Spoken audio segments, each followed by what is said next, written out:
Olá, gente, estamos aqui em mais um podcast e dessa vez a gente trouxe a nossa professora de redação, Ana Iris. Boa tarde, gente. Sou professora de redação aqui do 11 de outubro, como a Vitória falou. Também sou professora de literatura. Creio que vai ter um outro episódio de podcast sobre literatura, então a gente se encontra aqui novamente. Sou formada em Letras Língua Portuguesa pela Universidade Federal de Campina Grande. Atualmente também sou mestranda de lá, da UFCG, no programa de pós-graduação de Linguagem e Ensino. A minha pesquisa ela é mais voltada para a linguística mesmo, certo? Então, ao longo da minha graduação, eu fui construindo uma grade curricular, um currículo, na verdade, focado em correção de textos, especificadamente a redação do Enem. E nesse podcast a gente vai trazer assuntos como as competências, como fazer uma redação bem estruturada, coesa e coerente e algumas dicas de repertório também. Para a gente começar, eu queria que a senhora desse uma revisada sobre a estrutura da redação, para lembrar um pouco. Certo. Como todo texto, como todo gênero, na verdade, textual, a redação modelo Enem, ela segue uma tipologia textual que é a dissertativa argumentativa, certo? Então, cobra que o candidato tenha uma certa habilidade na argumentação e na dissertação, que muitas das vezes o candidato, o aluno, ele se confunde, Ele pensa o que é dissertar, o que é argumentar, e a gente sabe que uma coisa complementa a outra, dentro desse modelo exigido pela Enem, certo? Pelo Exame Nacional. Então, a redação do Enem, ela cobra-se, ela pede que o aluno ele tenha competência e habilidade de introduzir o tema, relacionar conhecimentos outros. Quando eu digo conhecimentos outros, são os conhecimentos que vocês têm na disciplina de geografia, história, literatura e tantas outras, certo? E principalmente nessa introdução tem-se que ter o seu ponto de vista, que no caso é a tese. Posteriormente tem o desenvolvimento, a conclusão, e aí se constrói-se um texto dissertativo argumentativo, no qual você vai apresentar um ponto de vista e vai convencer aquele leitor, no caso o corretor, de que aquele ponto de vista está correto e é o certo. É importante que o aluno ele busque sobre realmente a estrutura para dominar a estrutura. Com certeza. Que é o que vai fazer você conseguir argumentar, Com certeza. E na introdução, quando a gente quiser apresentar o tema sem ocupar muita linha, de forma clara e objetiva. Certo. Eu acho, muitas das vezes, engraçado, porque quando vocês perguntam, repertório, como é que eu vou apresentar um tema? Vocês são a geração que mais tem conhecimento sobre as coisas, Então, eu vou ser bem objetiva. Inicia retomando aí um filme, uma série, apresenta ele brevemente. Quando eu digo apresenta ele brevemente, diz em qual ano esse filme ele foi lançado, ou no caso de um livro, em qual ano foi publicado, quem é o autor, descreve ele rapidamente, como no caso de Vidas Secas, O livro de Graciliano Ramos, e aí vírgula, e aí continua, Trata sobre isso, isso e isso, ponto. Ali você já está contextualizando, está começando. São os primeiros passos de uma redação. Posteriormente, no próximo período, você associa esse repertório de contextualização, como eu dei um exemplo de um livro, associar o tema vigente ali, o tema proposto, certo? Eu costumo dizer, não vai se alongar muito descrevendo esse repertório, porque senão você vai acabar ficando só na descrição, só na dissertação. Isso aí não vai trazer seu ponto de vista, Não vai trazer o ponto de vista, certo? Aí como é que associa a questão do repertório com o tema? Certo. Essa questão da relação, repertório de contextualização com o tema, é importante que o aluno, no caso vocês, façam uma analogia à realidade. Geralmente os temas da redação do Enem são temas que estão, que lidam, que trazem, na verdade, alguma problemática, alguma consequência, algum desafio, algum impacto daquilo, certo? De alguma coisa, de algum tema, alguma pauta que está em xeque, na verdade. Então é importante que você relacione, como no caso de Vidas Secas, relaciona Vidas Secas a essa problemática que está lá dentro do tema, da proposta temática, certo? Então é necessário que relacione esse repertório de contextualização ao tema que foi proposto na redação do Enem. Não pode perder de vista nunca, certo? E aí, para entrar na tese, fazer essa relação? Pronto. A tese ela se encontra sempre ao final do parágrafo de introdução, certo? Então são nas últimas linhas. é importante que se utilize conectivos. Creio que a gente vai falar um pouquinho melhor sobre essa questão do uso dos conectivos, né? Que está relacionado a uma competência. Mas é necessário que tenha esses conectivos para ter uma progressão, para você não sair de um assunto e do nada ir para outro, certo? Então, o uso do conectivo vai aí efetivar essa entrada na tese. Como é que eu posso relacionar, professora, essa minha relação que eu fiz com o repertório de contextualização, o tema e a tese? Quando você escolhe um repertório, quando você relaciona ele à temática, né, ao problema em si, sempre é um problema, né, que traz aí no tema da redação, é importante que você já vá organizando um ponto de vista, certo? Como no caso do meio ambiente. Sei lá, vocês citam o filme lá Interestelar, né? Que é um filme que fala sobre os impactos e tudo mais, da questão ambiental, socioambiental.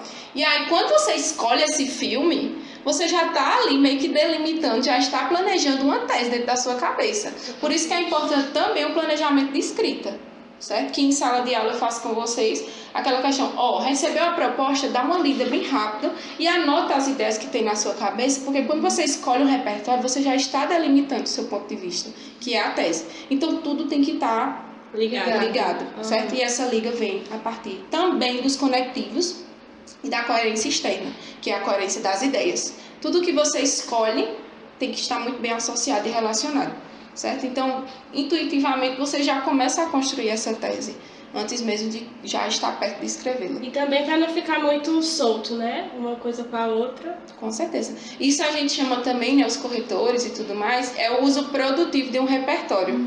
É você não perder ele de maneira nenhuma. Não é só citar por citar, certo? É o uso produtivo.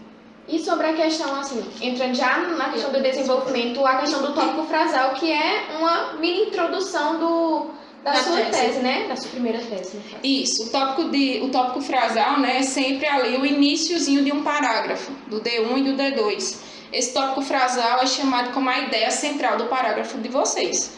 É como se fosse a entrada do parágrafo. Quando eu digo a entrada, é para tornar mais didático mesmo, né? É o início, não o início do texto, porque você já iniciou com a introdução, certo? Mas é o tema central, é aquilo que você vai, e você está deixando claro para o corretor que você vai falar sobre aquilo, que no caso sempre vai ser o argumento que você antecipa lá na tese, né? Isso. E aí, posteriormente, esse tópico frasal não pode parar só nele, né?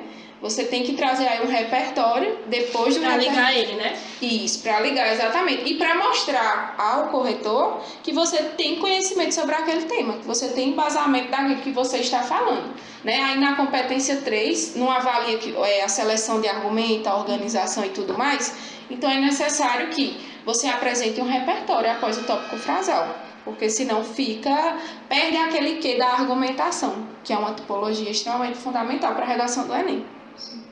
Isso. Aí, dentro do desenvolvimento, como a senhora falou, tem que ter os conectivos, né?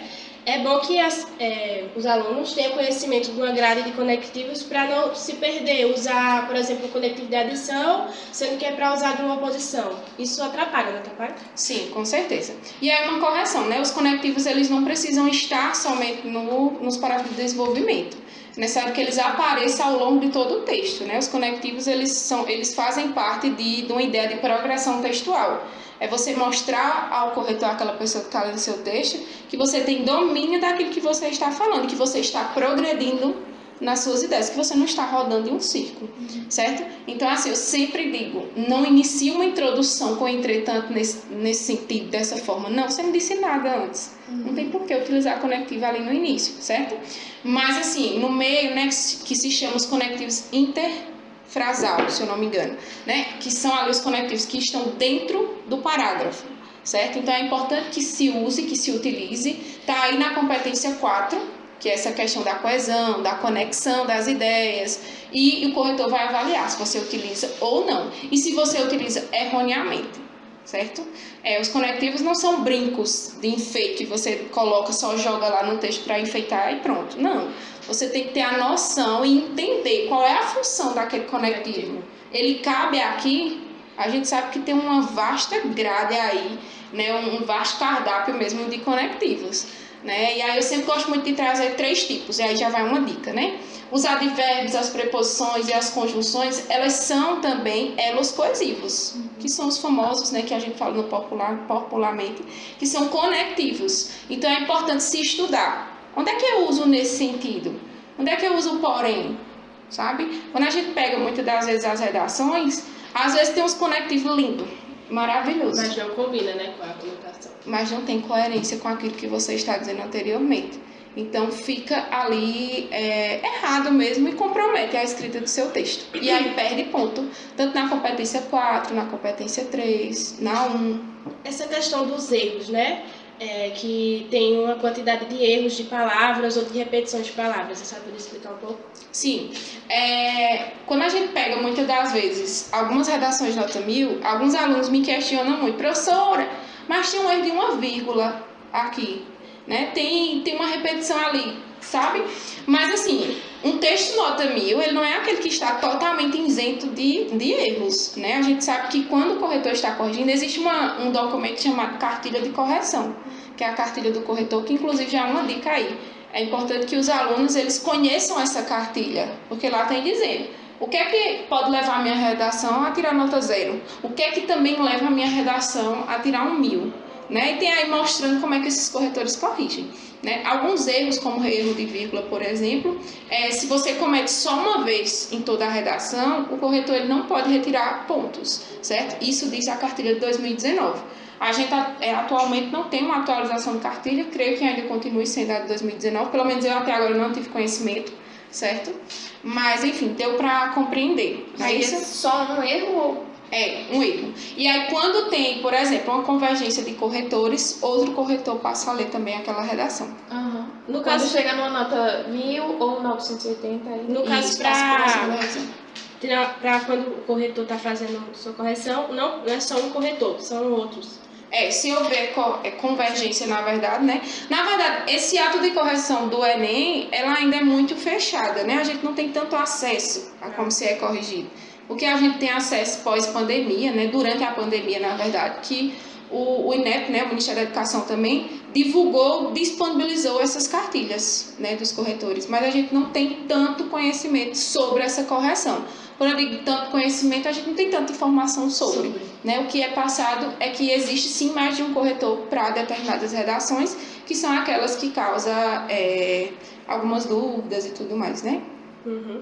De nota, no caso. Aí, para, por exemplo, começar o desenvolvimento, diga, por favor, conectivos. Certo. Então, quando a gente vai começar o D1, por exemplo, que é o desenvolvimento 1, que vocês apelidam de D1 para tornar mais fácil, é importante que você retome um pouco a tese, né? Quando eu digo retomar um pouco a tese, é trazer um conectivo que faça que tenha coerência com aquilo que foi dito anteriormente. Então, vocês muitas das vezes começam em primeira análise, perguntam se está bom? A princípio, né? E tudo mais, dessa forma, deste modo. E aí são conectivos que são coerentes, né? É importante, eu sempre digo, vocês são a geração que mais tem acesso a conhecimentos e a informações. Então é necessário utilizar isso a favor de vocês, certo? A gente tem aí, por exemplo, o TikTok, que hoje funciona como uma rede também de aprendizagem, se for bem utilizado. A gente tem muitos professores de redação, de língua portuguesa, né, que fazem vídeos que são chamados shots, né, se eu não me engano, vocês sabem muito melhor do que eu.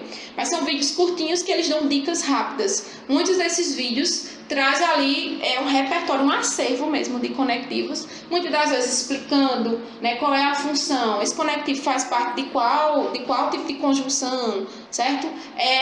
Qual tipo de advérbio é esse, qual é a função disso. Então é importante dar uma analisada, certo, nessas grades aí, nessa disposição de conectivos, até porque não tem como se passar algo pronto. A gente sabe que tem aí os modelos de redação, né, prontas, que é algo bem polêmico.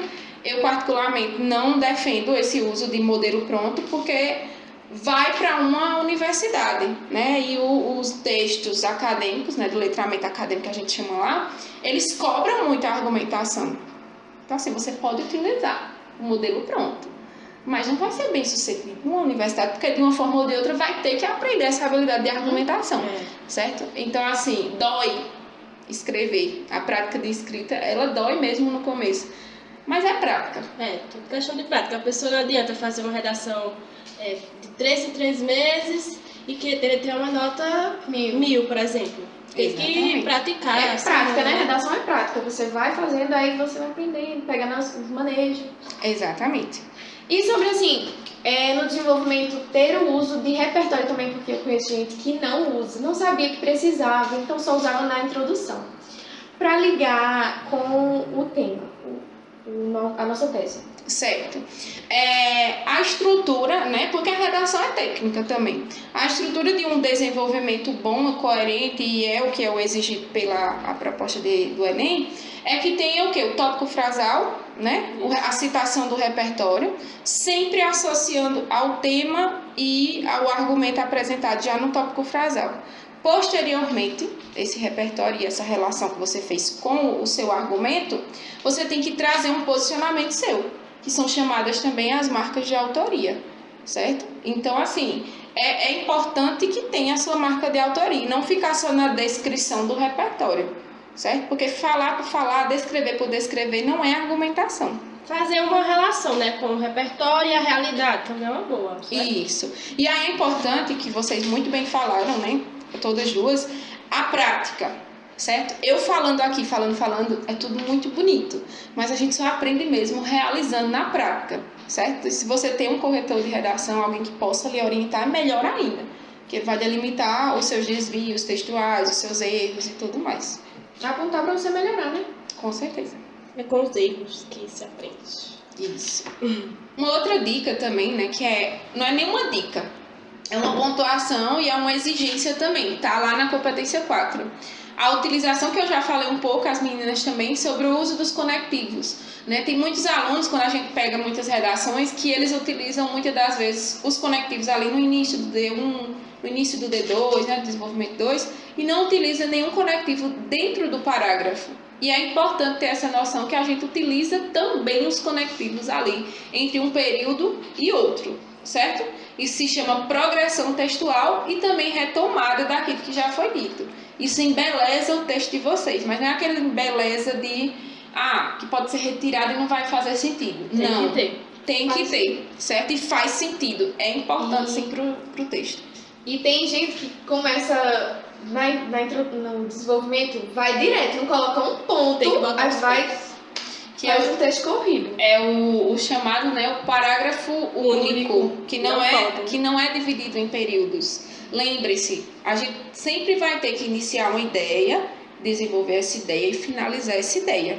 Com períodos, né? Sem passar direto. Isso, exatamente. Não façam isso porque perde ponto na competência 1 e, consequentemente, perde ponto também na competência 4, na competência 3. E aí é só ladeira abaixo. E como é que vai diferenciar o tópico frasal do resto do texto? Entendeu? Também tem que usar. Exatamente. Aí, alunos excelentes. Agora vamos falar um pouquinho sobre a proposta de intervenção, a nossa conclusão. A gente quer saber um pouquinho sobre quais são os pontos principais que tem que ter nela. Aquilo que é temido, né? Muito temido, inclusive. Mas eu, enquanto já fui aluna vestibulando, assim como vocês, era o parágrafo que eu mais gostava. Porque tem aí as técnicas, né? A gente sabe que na proposta, na competência 3, na competência 2 principalmente, o Enem pede que tenha uma proposta de intervenção.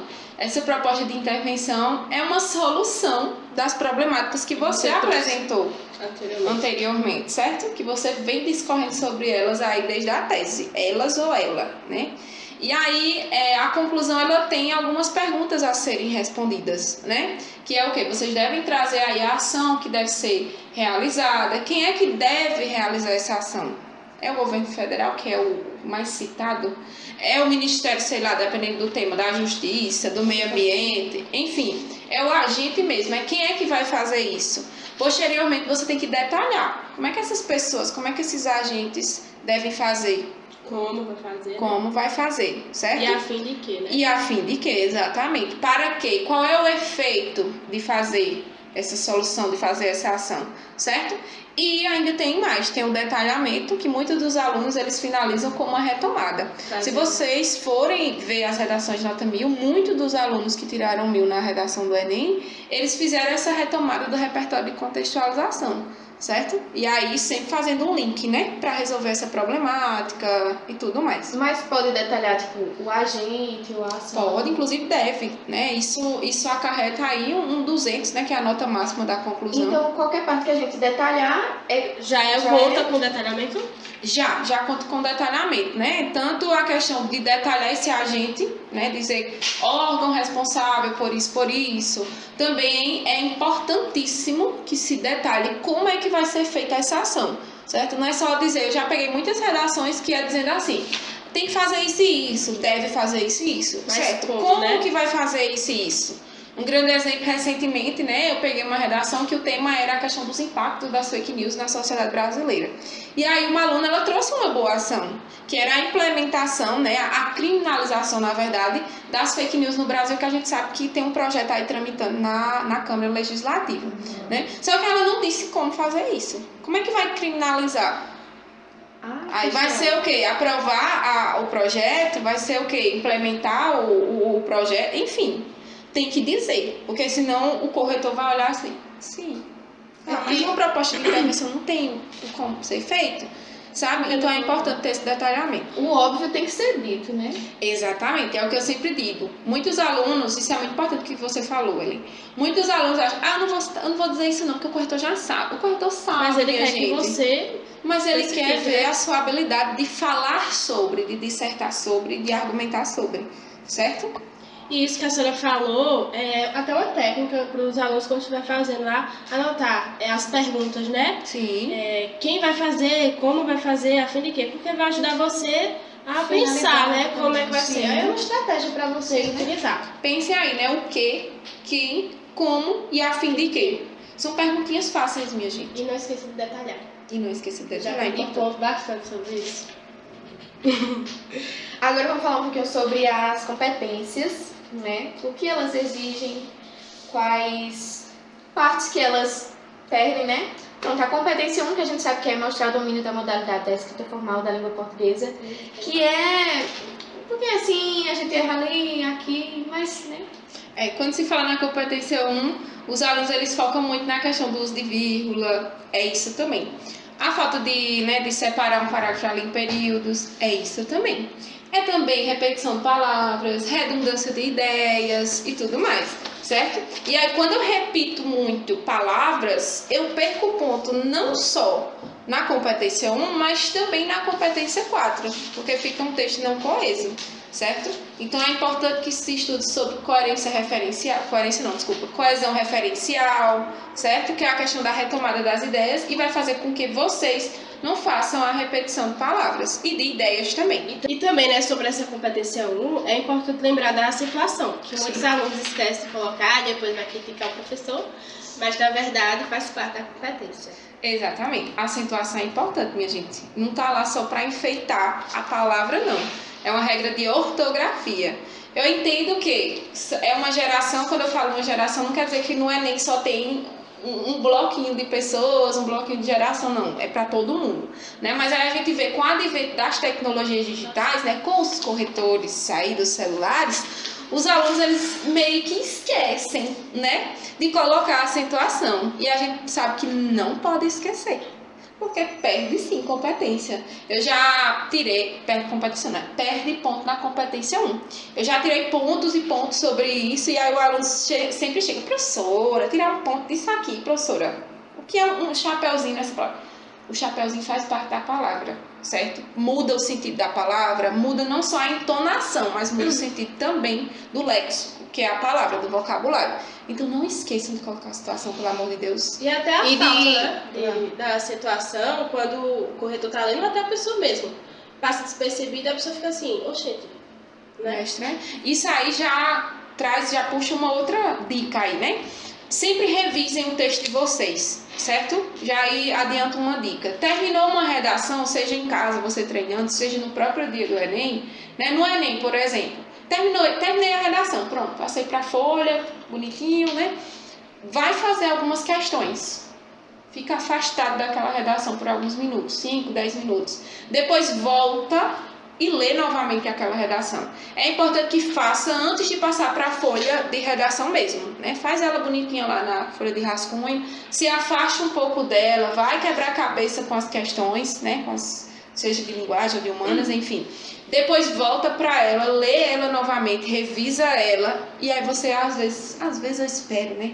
Que veja que não tem uma acentuação, certo? Mas é importante a revisão textual. E também deixar muito bem claro que quando você começar letra maiúscula, deixa bem claro que a tua letra tá maiúscula, porque senão E dá um perde ponto espaço também. também pra vocês não esquecerem. Tá vendo que o óbvio tem que ser dito? Aí vocês ainda pensam que não vão dizer isso aqui porque o corretor já sabe, certo? Então, assim, a gente tá aqui pontuando o óbvio, né? Letra maiúscula, início, que a gente sabe aí com o advento do uso do Twitter, né? Que tem aí uma grande comunidade lá no Twitter que não utiliza letra maiúscula no início da frase, mas o Twitter não tem nada, certo? Então, assim, na redação do Enem, nas provinhas aí da escola, coloque letra maiúscula. Aqui é um momento desabafo da professora. Sincerão, né? A gente quer saber agora sobre a competência 2, que é a questão da compreensão dos textos motivadores e a compreensão do tema, né? Como é que a gente pode Associar, né? Não tangenciar, né? Não fugir do tema, é importante. Os textos motivadores já carregam o nome motivar, né? É motivar o aluno, é entender a visão que aquele Enem, que aquela proposta está querendo de vocês. Então, eu sempre indico o quê? Procura a proposta. Eu sei que a afobação, a ansiedade é saber qual é o tema. Então, procura esse tema. Viu qual é o tema? Entendeu aquele tema? Dá uma olhada lá nos textos motivadores. Porque os textos motivadores vão estar lá para ajudar vocês, para estimular mesmo a escrita. Então, entende primeiro qual é o gênero textual disso aqui. Isso aqui é uma notícia? Isso aqui é, sei lá, um Twitter, por exemplo, né? Um comentário de Twitter. Isso aqui é o quê? Se você entende que aquela ali, né, cai uma notícia, você entende que é uma notícia, você sabe que ela está querendo informar sobre alguma coisa. E essa alguma coisa tem ligação com a proposta temática. Então, assim, é analisar mesmo. Entende qual é o gênero textual daquele texto ali. O Enem, ele sempre traz mais de 2 textos motivadores, certo? Então, assim, entende qual é o gênero textual de cada um e entenda a ideia central de cada texto. Certo. É quando a gente tá fazendo o Enem lá, chega no momento lá, você vê o tema, você já se desespera. Meu Deus, não sei, não entendi o tema. E aí, o que fez? Aí temos uma diquinha, né, para essa questão. Quando você recebe, eu sempre falo, né, o Enem, ele também é uma resistência psicológica, né, a ansiedade é maçante e a gente entende isso, né. Mas, enfim, recebe a prova, leu aquilo ali, não entende aquilo ali, respira um pouco, lê os textos motivadores, porque eles vão te motivar sim. E continua sem ter ideia de argumentos, de o que eu vou dizer na minha tese, o que é que eu vou trazer no meu desenvolvimento. Pega aquele tema do jeitinho que está lá na prova, faz um questionamento àquele tema. Como, por exemplo, os desafios da preservação do meio ambiente no Brasil. Você leu esse tema. Qual é a pergunta que vem à cabeça sobre esse tema? Se você faz uma pergunta, você tem que ter uma resposta. Responde àquele tema. E aí vai começar a surgir ideias. Por exemplo, desafios. Quais são os desafios da preservação ambiental no Brasil? Aí já surge o quê? Desmatamento, queimadas, a situação agropecuarista, a violência contra os povos originários. Já surgem ideias. Tá vendo que vai surgindo ideias? Então, assim, faz um questionamento aquele tema, né? Aquele tema mesmo que eu digo é o título, né? Que muitos alunos ficam, professor, o que é tema? O que é tema? Vou falar no popular, o título lá que tem, certo? E aí faz uma pergunta, questiona, faz mais de uma pergunta, porque aí vai começar a surgir ideias. E vai sempre anotando, certo? Isso se chama chuva de pensamentos. É uma técnica que se utiliza mesmo. Na hora que você for escrever, você vai dar aquela olhada lá e vai surgir, né? Vai surgir. E aí você vai começar a planejar o seu texto, né? O planejamento textual existe e ele é importante. Ninguém escreve um texto argumentativo do nada. Até porque se você for escrever sem anotar suas ideias organizadas, na hora que você for escrever vai ficar dislexo, e aí quando você for ler aquilo, você vai ficar sem entender porque tá uma coisa desorganizada, né? Sim. Ou até mesmo esquecer, né? Exatamente, né? E muitas das vezes é um argumento importante, né? E aí você esquece, você não anotou, esquece, a cabeça tá ali a 1000. Vocês têm que dar conta de uma redação e de questões que não são poucas, né? Então anotem, peguem os espaços mínimos ali ao lado da prova em si, do caderno, E anotem as coisas. E sobre a competência 3, fala sobre selecionar, relacionar, organizar as informações, as opiniões também, que é dito, e a defesa de um ponto de vista. Tirando tudo isso da competência 3, o que a senhora acha que é mais importante da gente relacionar na hora? Certo. Quando diz selecionar, é a seleção do seu repertório, né? O seu repertório ele é válido? Se você vai citar, sei lá, um teórico, um filósofo, sociólogo, não cita só o primeiro nome, né? Cita, já estou dando dicas, né? Práticas. Na competência 3, ela traz essa questão da seleção dos argumentos, né? Do repertório, na verdade, é aquilo que, o óbvio também, né? É citar algo que tenha relação com o tema, com aquilo que você vem dissertando, aquilo que você vem falando e principalmente que tenha relação com o seu ponto de vista, com a sua tese, certo? E aí tem um outro ponto também, não é só citar o repertório, o argumento por citar, tem que ter um uso produtivo daquilo, certo? Que é aquela diquinha básica, descreve esse repertório, fala um pouquinho sobre ele e relaciona ele ao problema, ao seu argumento. Uma outra problemática que aparece em algumas redações, né, que passam longe de ser nota 1000, são escritores, né, são alunos que trazem um repertório, mas que não tem nenhuma argumentação posterior a esse repertório. Joga o repertório lá e pronto, não organiza ele no texto. Não relaciona. E não relaciona, e não organiza mesmo, só cita e pronto. E sai correndo. Isso, e sai correndo e fica sem coerência, né? A questão da competência 4, que diz que é para demonstrar conhecimento dos mecanismos linguísticos necessários para a construção de uma argumentação. Torna mais didático para a gente. Essa competência, ela traz a questão do uso dos elos coesivos, que são os conectivos. Né? O qual é importante, né? Muitas das vezes as pessoas falam da coesão e da coerência como se elas fossem distintas, só que uma depende da outra. Uma liga a outra, né? É necessário que um texto ele tenha um bom uso de conectivos para que ele tenha uma coerência interna e externa, aquilo que você escreveu. Então, basicamente, essa competência 4 fala sobre essa questão, né? Exige o domínio seu em relação ao uso dos conectivos. E a questão da competência 5, que é elaborar uma proposta de intervenção boa, A gente já falou um pouco. A gente já falou. Sim, é aquela questão, né, que eu falei das habilidades, né, da competência de dizer o que se fazer, como se fazer, quem vai fazer, a fim de que fazer isso, né? O Enem, ele exige. Eu já escutei de alguns alunos que eu vou solucionar uma coisa que nem o governo seleciona, mas o Enem pede isso, né? Então coloca lá, né, propõe uma proposta, né, uma ação. E eu sempre dou uma dica, não vem com coisas mirabolantes, sabe? Pode sim trazer a coisa mirabolante, desde que você desenvolva bem. Desde que você detalhe aquilo, desde que você traga um agente que seja possível de se realizar, certo? Então, assim, é escolher muito bem aquela ação que você vai propor, né? Aquela solução, aquela proposta. Para finalizar, a gente vai falar um pouquinho sobre repertórios, né? Sim. Eu sempre vou repetir novamente, vocês são a geração que mais tem acesso à informação. Então, utilizem isso ao favor de vocês, certo? A favor mesmo. Eu sei que vocês são a geração que estão imersos em várias redes de aprendizagem, redes digitais como Instagram, YouTube, TikTok. São também a geração das coisas muito imediatas, rápidas, certo?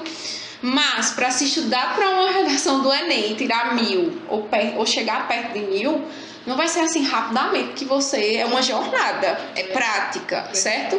E aí, aquilo que se exige, né, para você ter argumentos, para você conseguir relacionar um repertório ao seu argumento, à ideia do seu texto, é necessário que você tenha esses repertórios. E aí, como é que... Né? Os conhecimentos, exatamente. Vocês têm aí várias disciplinas, vocês têm aula mais de uma coisa durante a manhã.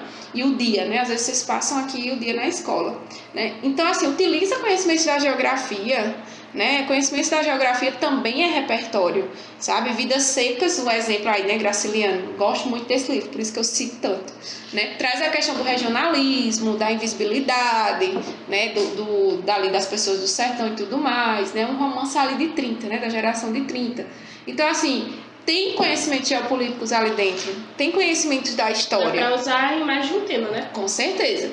Então, assim, uma dica que eu dou é buscar estar informado. A gente tem aí jornais como o Nexo Jornal, já são dicas aí para vocês. O Nexo Jornal, que é um jornal um pouco mais didático, mais direto, é um jornal independente.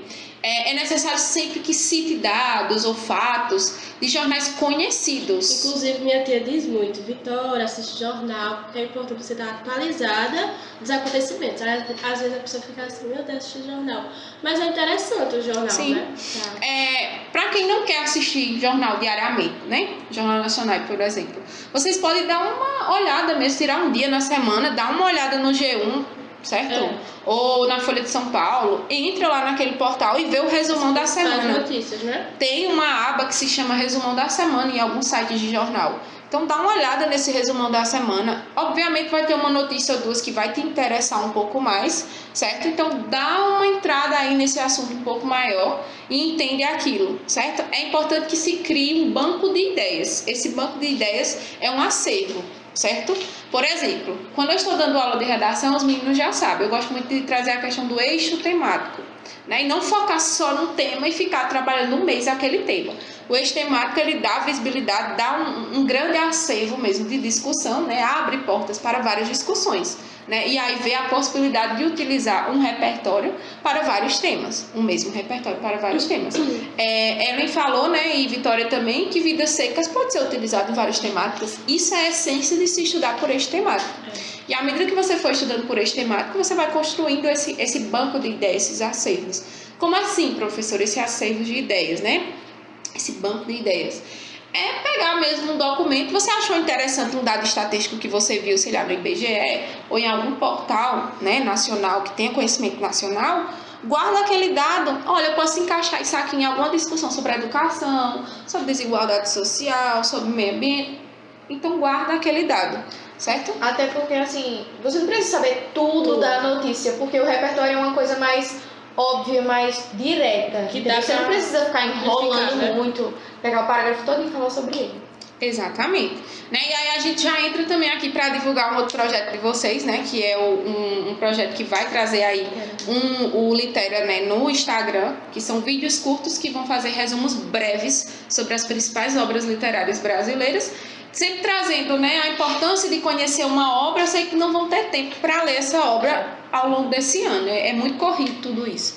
Mas é importante que conheça pelo menos o autor, a temática principal, o enredo. Já ajuda a repertório. Já ajuda tanto para repertório quanto para as próprias questões de Tem linguagem. resenha da gente, né? Com certeza, as resenhas são importantes, certo? Então, uma outra dica também, tem um portal, né, como recurso didático aí para vocês, o portal do Descomplica. Ele oferece mapas mentais e tem alguns vídeos curtos também no YouTube. E aí sobre assuntos de matérias.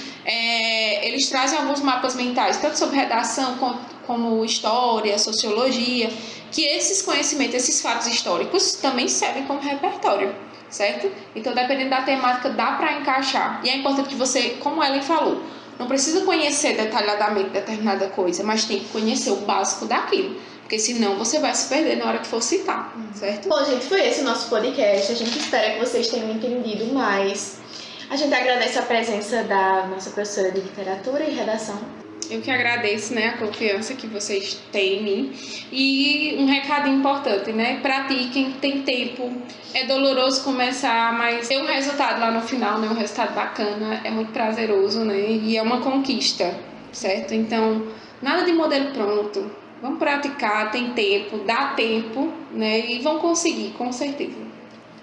Vamos ter ótimos resultados. E também a gente vai trazer a senhora novamente com outras ideias, né? Sim, a gente pode marcar, né, de falar sobre repertórios. É isso, gente. Até o próximo.